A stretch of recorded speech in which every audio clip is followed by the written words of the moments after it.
میں ابھی چشمے کی طرف گیا تھا لیکن راستے میں ہی واپس آ گیا۔ کیوں صاحب واپس کیوں آ گئے؟ واپس اس لیے آ گیا منشی کہ اکیلا آگے جانے کی ہمت نہ ہوئی۔ کیا وجہ ہوئی صاحب؟ منشی کی پیشانی پر لکیریں ابھر آئیں۔ نامور اور تنگ راستوں پر آپ کے لیے چلنا دشوار ہوگا۔ کوئی بات نہیں صاحب، شروع میں میدانی لوگوں کا یہی حال ہوتا ہے، 2-3 دن میں آپ رواں ہو جائیں گے۔ مجھے تو ایسا لگتا ہے کہ اگر یہی صورتحال رہی تو میں کہیں یہاں سے روانہ ہی نہ ہو جاؤں۔ ایسا کیا ہوا ہے صاحب، کچھ تو بتائیں۔ پہلے تو مجھے یہ بتاؤ کہ اس علاقے میں تم نے کوئی غیر معمولی چیز دیکھی یا کسی مزدور سے کچھ سنا؟ میں نے ان سے سوال کیا۔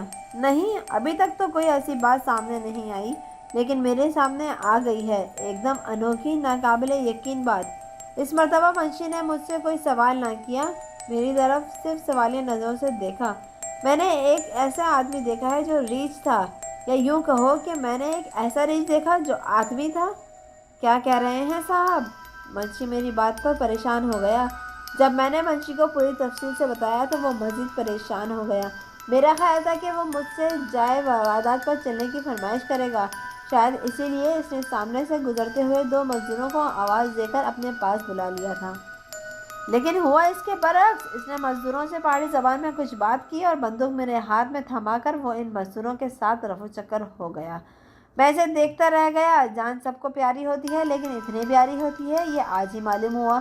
خیر میں بندوق مضبوطی سے پکڑ کر چاروں طرف چوکا انداز میں دیکھنا ہوا پڑاؤ میں آ گیا۔ پڑاؤ اس جھونپڑی کا نام تھا جس میں 2 لکڑی کے بے حد مضبوط صندوق، ایک لالٹین اور اسی طرح کے چند ضروری اشیاء موجود تھیں۔ اس جھونپڑی میں چچا جان، رئیس بھائی اور میں رہائش پذیر تھے، اور اس گنجان جنگل میں رہائش کی یہ آسائش کسی عیش سے کم نہ تھی۔ ہماری جھونپڑی سے 100 گز کے فاصلے پر پہاڑی مرد اور عورتوں کی جھونپڑیاں تھیں۔ شام ہوتے ہی ان جھونپڑیوں میں رونق لوٹ آتی تھی، ایک ہنگامہ سا مچ جاتا۔ کٹائی کا ایک کام ایسے وقت میں بند کر دیا جاتا تھا کہ تمام مزدور اندھیرا پھیلنے سے پہلے اپنے اپنے ٹھکانوں پر لوٹ آئیں۔ مزدور مرد عورتیں اپنے ٹھکانوں پر لوٹتے ہوئے خوب شور مچاتے ہماری جھونپڑی تک ان کے زور زور سے باتیں کرنے اور ہنسی ٹھٹے کی آوازیں صاف سنائی دیتی تھیں۔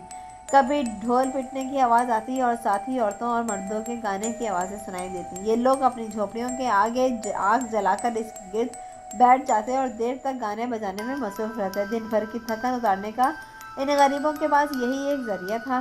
کبھی زیادہ موڈ میں ہوتے تو اٹھ کر رقص کرنے لگتے۔ جھونپڑی خالی تھی۔ میں بندوق ایک کونے میں کھڑی کر کے نرم دبیر بستر پر لیٹ گیا اور رسالہ پڑھنے لگا۔ رسالہ پڑھتے پڑھتے جانے کب نیند آ گئی۔ آنکھ کھلی تو چچا جان اور رئیس بھائی آ چکے تھے۔ کہو بھائی، کہیں باہر گھومنے نہیں نکلے؟ چچا جان نے مجھے جاگتے دیکھ کر پوچھا۔ آپ لوگوں کے جانے کے بعد میں چشم کی طرف گیا تھا، میں اٹھتا ہوا بولا۔ بہت خوبصورت جگہ ہے بھائی، وہاں جگہ تو اچھی ہے، اتنی اچھی کہ وہاں اٹھنے کو جی نہیں چاہا، لیکن راستہ بہت دشوار گزرا ہے۔ وہاں پہنچنے کے لیے کئی پل اس رات سے گزرنا پڑا ہے اور آج تو میں مرتے مرتے بچا ہوں، میں نے مسکراتے ہوئے کہا۔ کہیں پھسل گئے تھے کیا؟ رئیس بھائی نے پوچھا۔ نہیں، پھسلا نہیں۔ میں چشمے کی طرف بڑے اطمینان سے چلا جا رہا تھا کہ کسی نے پیچھے سے کندھے پر ہاتھ رکھ کر مجھے روک لیا۔ کون تھا وہ؟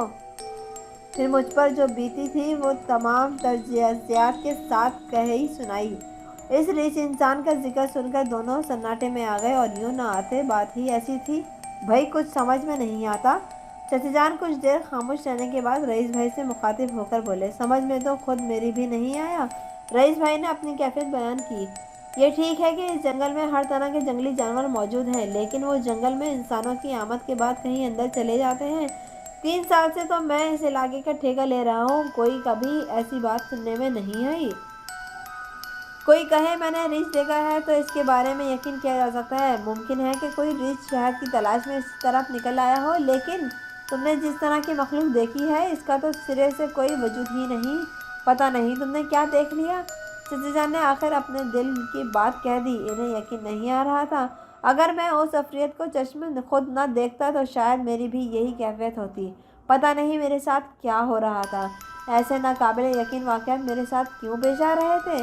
ابھی وہ ٹرین والا معاملہ ہی حل نہ ہو سکا تھا کہ اس عفریت نے مصیبت کھڑی کر دی تھی۔ میں نے یہ بے یقینی اور بے حسار کے میں مکیز ہو گیا تھا۔ آخر کیا چیز تھی وہ؟ چچا جان جیسے خود سے ہی ہم کلام تھے، اس مسئلے پر منشی سے بات کرنی چاہیے۔ منشی کا نام سن کر مجھے بے اختیار ہنسی آ گئی۔ میں نے جب چچا جان کو منشی کے بندوق لینے اور پھر خاموشی سے دے کر بھاگنے کا منظر بتایا تو وہ مسکرائے بغیر نہ رہ سکے۔ یہ لوگ بڑے توہم پسند ہوتے ہیں، اس نے کوئی جین بھوت سمجھ لیا ہوگا، رئیس بھائی نے رائے دی۔ کیا پتہ ایسا ہی ہو، چچا جان نے مسکرائے ہوئے کہا۔ ارے کیا بات کرتے ہیں ابا جان، آپ کو بھی تو ہم پرستوں پر ہم ہو گئے، رئیس بھائی نے سنجیدگی سے اختیار کی۔ یہ صرف ایک خیال تھا جس کی صداقت کے بارے میں کچھ نہیں کہا جا سکتا۔ آؤ ذرا باہر چل کر دیکھتے ہیں، مجھے ڈر ہے کہ کہیں منشی نے مزدوروں سے اس واقعے کا ذکر نہ کر دیا ہو، اگر ایسا ہو گیا تو مزدوروں میں دہشت پھیل جائے گی، وہ لوگ کام چھوڑ کر بیٹھ جائیں گے، پہلے منشی سے بات کر لیں۔